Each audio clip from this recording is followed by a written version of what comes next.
On PC and mobiles, I will show you in a few moments how to join JoJo Discord server.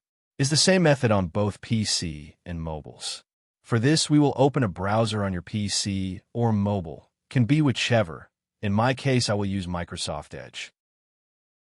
Now click on the URL bar and type this URL to be able to join this Discord server.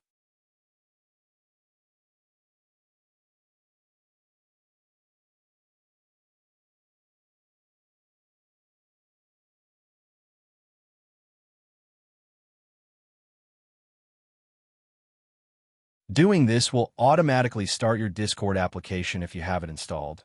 Then click Join, and you'll have access to the Discord server.